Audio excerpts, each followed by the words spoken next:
Isa ang Pagsanhan Falls sa mga pinakakilalang tourist spot sa Pilipinas.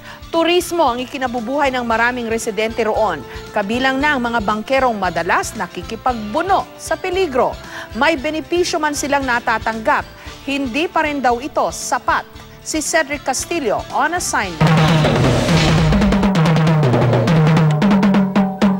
Tinaguri ang tourist capital of Laguna, ang Pagsanhan. Sa dami kasi ng mapupuntahan dito, hindi ka magsasawang magpabalik-balik. Isa rito ang Our Lady of Guadalupe Shrine and Parish. Minsan, naging sentro ng probinsya ng Laguna ang Pagsanhan, capital ng Pagsanhan, at talagang ito ay naging sentro ng komersyo at center of spirituality o religiosity ng mga taga-Pagsanhan. At may lihim pa ang simbahan. Ito yung ating sinasabi na tunnel na ginamit ng mga praile o ng mga unang pari na namahala dito sa simbahan na ngayon ay prayer room na. At kapag napagod ka, stop over muna. Tikman ang merienda ng mga taga-Pagsanhan, ang Bami. Mayroon itong Miki, sinahugan ng tahure o binurong tokwa at may toppings na kamyas. Ito ay pagkain na galing sa mga incheck na kung saan ay merienda rin ng mga bangkero.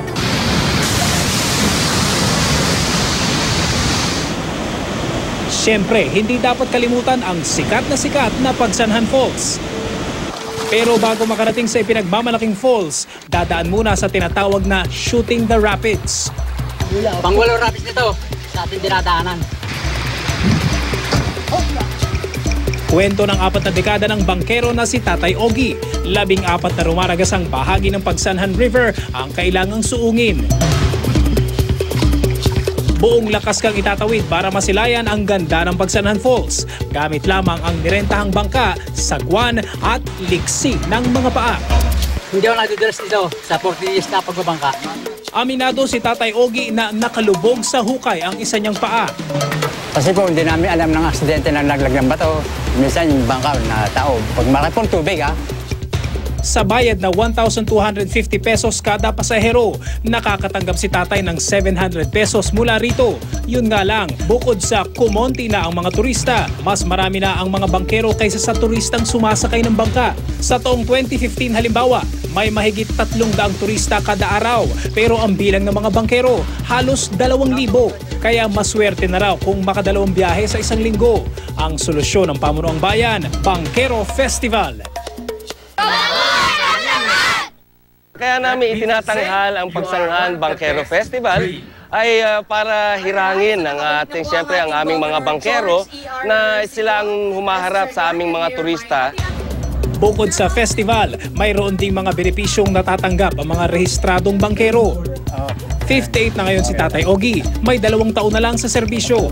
Kasi gusto ko makatikim ng benepisyo sa pinaghirapan sa 40 taon pagbabangka.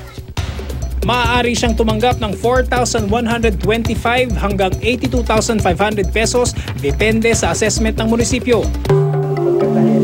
Pero kung ang retiradong si Rolando Ablis ang tatanungin, kulang pa raw ito. Hindi natin masasabing sapat, pero at least napagsimula namin para magkaroon ng institusyon na makapagpapatupad para sa benepisyo ng mga bangkero. Sa aking palagay at pakiusap, sa mga pamunuan, tulungan ng mga self-employed na makapag-SS, gabayan para madagdagan yung kanilang benepisyo para sa pamilya.